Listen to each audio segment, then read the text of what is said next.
En este vídeo se subraya la importancia de efectuar regularmente medidas de las bornas. Se muestra la influencia de la humedad y se explica por qué medir a distintas frecuencias es fundamental para obtener resultados de medida significativos. Las bornas se usan para conectar devanados de transformadores al mundo exterior. Deben soportar tensiones y corrientes elevadas. Para fabricar bornas de alta tensión del menor diámetro posible, es necesario controlar la progresión del potencial dentro del aislamiento. Para posibilitar una distribución uniforme de la tensión, se utilizan capas internas de control escalonadas. Las bornas de alta tensión de este tipo se denominan también bornas capacitivas. Una conexión de medida en la brida del lado de la puesta a tierra de la borna permite medir la capacitancia de alta tensión C1 y el factor de potencia o el factor de disipación.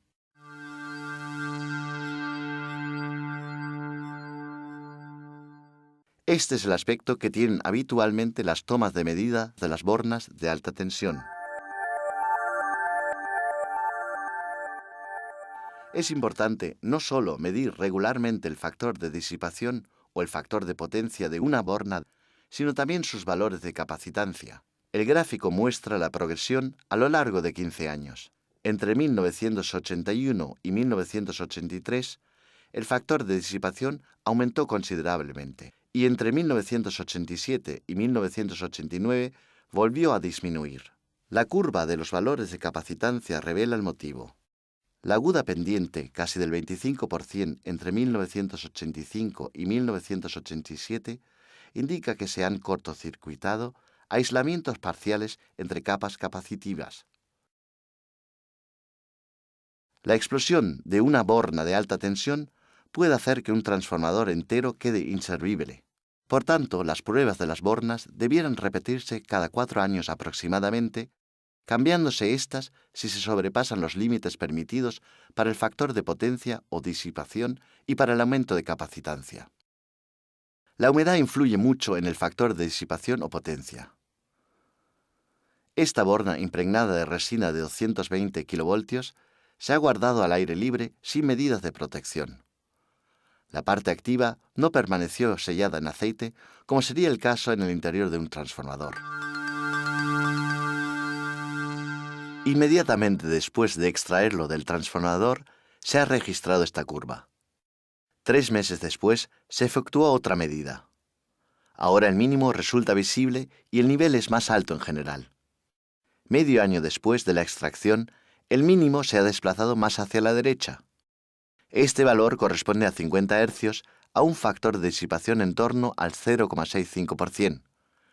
Es más del doble del valor inicial. Las curvas se han alterado totalmente. Vemos que la humedad produce valores más altos de factor de potencia o disipación y que los mínimos se desplazan hacia frecuencias superiores. La comparación de respuestas en frecuencia es considerablemente más sensible a los cambios pequeños que una medida efectuada únicamente a la frecuencia de la red.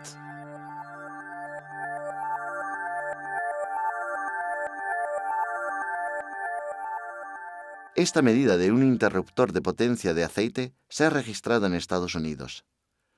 6 bornas capacitivas se compararon entre sí. La tabla indica la capacitancia y el factor de potencia a 10 kilovoltios. No se aprecian diferencias notables entre las bornas. Esta es la distribución de los valores del factor de potencia de las 6 bornas a 60 Hz. Los valores están próximos los unos a los otros. Las bornas solo muestran un comportamiento distinto si se comparan sus respuestas en frecuencia. La mejor borna es el número 6. El mínimo no resulta visible. Con la borna 1, el mínimo ya resulta visible. Con la borna 5, el mínimo está casi a 80 Hz y el factor de potencia es considerablemente más alto. Aunque todas las bornas están bien y no presentan peligro de rotura dieléctrica, se aprecian claras diferencias muy superiores a las que habría a 60 Hz. A bajas frecuencias, estas diferencias son muy evidentes, por lo que es razonable medir en ese segmento. Una vez más, podemos ver que la comparación de respuestas en frecuencia reacciona con una sensibilidad mucho mayor a los cambios pequeños que una medida efectuada únicamente a la frecuencia de la red.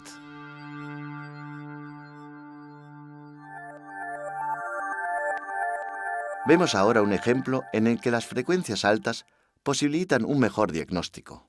Es una prueba de 5 bornas impregnadas de resina de 110 kilovoltios. Una curva se desvía considerablemente de las demás. A frecuencias bajas, las curvas no se separan mucho entre sí, pero a frecuencias más altas se alejan enormemente. Aquí el factor de disipación o de potencia aumenta casi linealmente con la frecuencia. Este comportamiento recuerda al de un circuito en serie equivalente.